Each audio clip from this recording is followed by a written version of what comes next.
بسم اللہ الرحمن الرحیم وَاسْتَعِينُوا بِالصَّبْرِ وَالصَّلَاةِ اور صبر سے اور نماز سے مدد لو۔ کیا پڑھا ہم نے سورہ فاتحہ میں؟ اِيَّاكَ نَسْتَعِين، ہم صرف تجھ سے مدد مانگتے ہیں۔ اور یہ آیت کیا فرما رہی ہے؟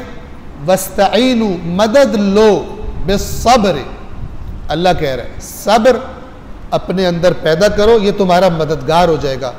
ورنہ جب آزمائشیں آئیں گی، حلال کم ہوگا، حرام بلا رہا ہوگا، حرام کی کثرت تمہیں کھینچ رہی ہوگی، اگر صبر ہوگا تو یہ تمہاری ہیلپ کرے گا، اگر تم نے اپنے اندر صبر کی عادت ڈالی ہے۔ اور اگر صبر نہیں ہوگا تو تم پھر لپک کر حرام کی طرف چلے جاؤ گے۔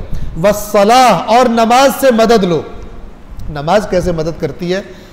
سورۃ المزمل، جو ظاہراً تیسری سورہ ہے کہ جو رسول اللہ پر نازل ہوئی تھی مکہ میں، وہاں پر اللہ نے رسول پاک کو حکم دیا تہجد کا، آدھی رات کو کھڑے ہو، کچھ کم یا اس سے زیادہ رات کو کھڑے ہو، قرآن کی تلاوت کرو اس نماز میں۔ کیوں؟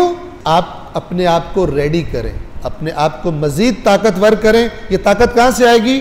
رات کو اٹھ کر اللہ کی عبادت کرنے سے۔ کیوں اپنے آپ کو ریڈی کریں؟ اِنَّا سَنُلْقِي عَلَيْكَ قَوْلًا ثَقِيلًا، بہت جلد ہم آپ پر ایک بہت بھاری بات آپ کو ہم کرنے والے ہیں، اور اس کے لیے آپ مزید تیاری کریں۔ جیسے ہوتا ہے نا، مثلا کسی پہلوان نے بڑی کشتی لڑنی ہو تو وہ پھر بہت زیادہ پریکٹس کرتا ہے، غذائیں اپنی صحیح کرتا ہے، ورزش کرتا ہے، پتہ نہیں بیٹھ کے نکالتا ہے، اگرچہ پہلوان ہے لیکن اس بڑے مقابلے کے لیے وہ مزید اپنی طاقت میں اضافہ کرتا ہے۔ تو اللہ کے رسول پاک سے کیا کہا جا رہا ہے کہ یہ کشتی جو آپ نے لڑنی ہے شرک اور کفر کے ساتھ، اس کے لیے کیا کریں؟ اپنے آپ کو مزید تیار کر۔ اور وہ تیاری کیا ہے؟ یا ایھا المزمل قم اللیل الا قلیلا نصفہ او انقص منہ قلیلا۔ تو یہ نماز اور صبر کس طرح ہیلپ کرتے ہیں؟ یہ انسان مثلا نماز کیا ہے؟ اللہ سے ہم کلام ہونا، اللہ سے تعلق قائم کرنا۔ یہاں پہ کسی علاقے والے عام سے بندے کا علاقے کے ایس ایچ او سے رابطہ ہو جائے، دوستی ہو جائے نا، وہ اکڑتا پھرتا ہے، اور علاقے کا ایس ایچ او اپنا یار ہے، کوئی کام ہو تو بتانا، ٹھیک ہے نا؟ آپ نے دیکھا ہوگا ایسا ہوتا ہے ہمارے معاشرے میں۔ تو جس کا رابطہ ڈائریکٹ ہو جائے مثلا آئی جی صاحب سے، ٹھیک ہے نا، وہ تو شاید کسی کو منہ ہی نہ لگائے، ٹھیک ہے نا؟ تو نماز کس سے تعلق بناتی ہے؟ خالق سے، مالک سے، اللہ کل شیء قدیر سے۔ جس کو اس نماز کی حقیقت کا مثلا ذائقہ آ گیا، وہ تو سمجھے گا میرا رابطہ کہاں ہو گیا، تو اپنے اندر پاور محسوس کرے گا۔ کوئی کام اب جو وہ کرے گا اس سے کوئی پرواہ نہیں ہوگی کہ نیچے والے مجھے کوئی نقصان پہنچا لیں گے، کیونکہ میرا جو کارساز ہے وہ کون ہے؟ سب سے بڑا طاقتور، اللہ کل شیء قدیر۔ یہ خدا سے جن کا رابطہ واقعاً بن جائے، پھر انہیں کسی چیز کی پرواہ نہیں ہوتی۔ آخرت میں تو اللہ نے کہا لا خوف علیہم ولا هم یحزنون، دنیا میں بھی لا خوف علیہم ولا هم یحزنون، نہ دنیا کی کسی چیز کا انہیں ڈر ہوتا ہے، کسی مصیبت کا، کسی بڑے سے بڑے خطرے کا، نہ کسی دنیا کی چیز ہاتھ سے چلے جانے کا ان کو غم ہوتا ہے کہ اس کو لے کے بیٹھ جائیں اور ہارٹ ہی فیل ہو جائے، مجھے اتنا نقصان ہو گیا۔ مثلا واستعینوا بالصبر والصلاۃ، یہ معنی ہے صبر سے اور نماز سے استعانت لو، مدد لو۔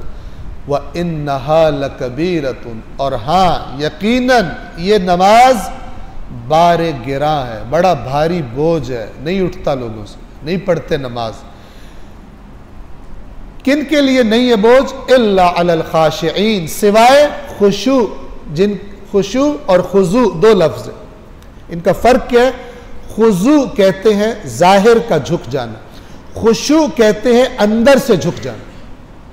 الا علی الخاشعین، جن کے دل خدا کے آگے جھک چکے ہیں، ان کے لیے نماز بھاری نہیں ہے۔ یہاں پر میں آپ کو ایک روایت جو اصول کافی میں موجود ہے امام جعفر صادق علیہ السلام کی، وہ غور سے سنیے گا۔ امام نے، لوگ بیٹھے ہوئے تھے، امام نے ایک جملہ بولا جس سے لوگ پریشان ہو گئے اور امام سے سوال کیا۔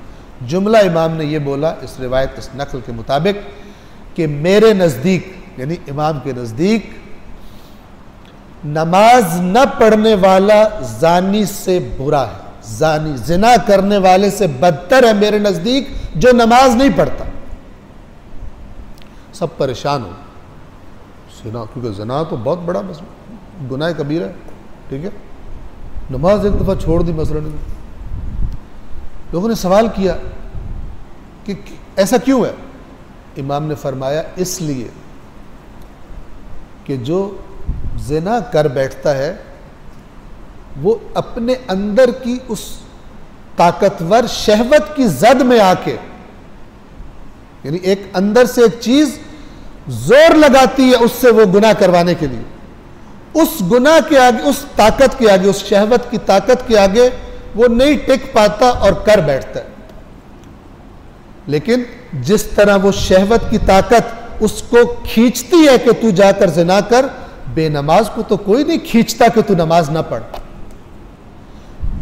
کوئی طاقت نہیں ہوتی جو اس کو مجبور کر رہی ہوتی ہے کہ مت پڑھ نماز. آپ کمپیریزن کریں، زنا کرنے والا کس شہوت کی گرفت میں ہوتا ہے، لیکن نماز نہ پڑھنے والا کس کی گرفت میں ہوتا ہے. فرمایا نماز نہ پڑھنے والے کو کوئی طاقت نہیں کہہ رہی ہوتی، مجبور کر رہی ہوتی کہ نہ پڑھ. وہ صرف اللہ کو چھوٹا سمجھتا ہے، اللہ کو غیر ضروری سمجھتا ہے، اللہ کو اہم نہیں سمجھتا، اس لیے کہتا ہے نہیں پڑھتا. لہذا میرے لیے امام نے فرمایا میرے نزدیک زناکار چھوٹا مجرم ہے، نماز چھوڑنے والا بڑا مجرم. اور اسی لیے اسی امام کی اسی اصول کافی میں حدیث ہے کہ ہمارے وقت شہادت فرمایا ہمارے ماننے والوں کو بتا دو کہ ہماری شفاعت اس کو نہیں ملے گی جو نماز کو ہلکا سمجھتا ہے. عین قرآن ہے سورہ مدثر میں کہ جب جنتی جہنمیوں سے پوچھیں گے کیا چیز تمہیں جہنم میں لے کر آئی، پہلا جواب وہ دیں گے لم نکو من المصلین، ہم نماز نہیں پڑھتے تھے.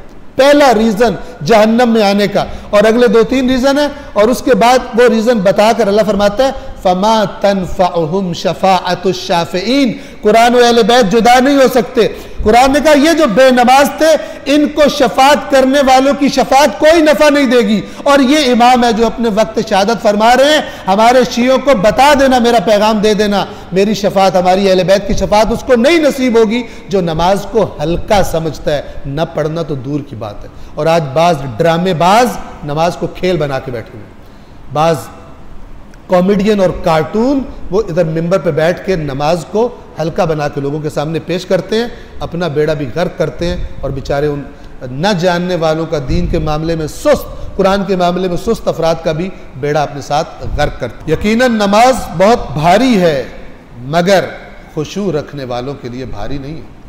کون خشوع رکھنے والے ہیں؟ الذین یظنون انہم ملاقو ربہم وانہم الیہ راجعون.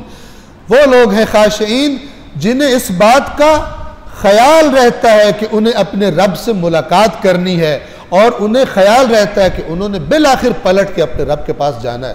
تو کیسے ان کو نماز بھاری لگے؟ وہ چیز کہ جو اتنے زیادہ پروفٹ کا سبب ہے اس کا ایمان ہے، وہ کیسے بھاری لگے گی؟ وہ بھاری نہیں لگتی. بعض لوگ دن سے رات تک، صبح سے شام تک کام کرتے رہتے ہیں، اور لوگ کہتے ہیں ان کو یار آپ تھکتے نہیں؟ کہتے میں تو انجوائے کرتا ہوں. کیوں انجوائے کرتا ہوں؟ مہینے کے اینڈ پہ اتنے لاکھ ملتا ہے مجھے، لذت لیتا ہوں اس سے. لیکن نماز کی لذت ہمیں نہیں آتی، کیونکہ جو ملنا ہے اس کا ہمیں شاید پوری طرح سے یقین نہیں.